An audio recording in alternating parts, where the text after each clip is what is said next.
Tai va, mes jau vietoje varom žiūrėti.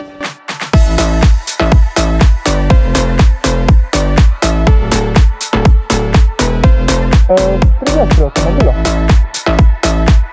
Karterį leidžia tepaliuką. Girasime pralsoklimo visą šlakas.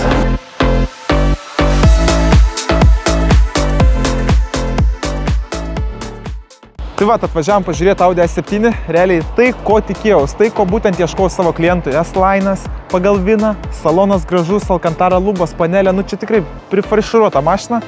Fainas išmetimas, tikras S-Line'o, tikit, parodysiu biškį tokius niuansus. Kėbulą, aišku, yra visokio tokio ant ratų negražumų, bet nieko tokio reikia. Kėbulą poliruoti, visas kėbulas nedažytas, tas yra didelis pliusas.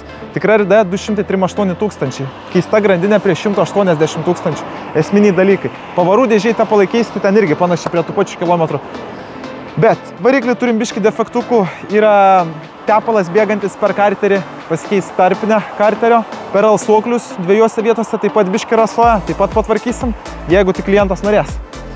Einam į saloną, parodysiu, kas ten per gražuolis S-Line'as, pasižiūrėkit. Vairiukas, visa kita, sėdynė gražu. Panelė Alcantara, lubos Alcantara, pasižiūrėkit, kas švelnios gražios. Skirtinis variantas.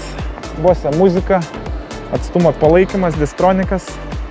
Ne pilnas faršas, bet komplektacija tikrai gera.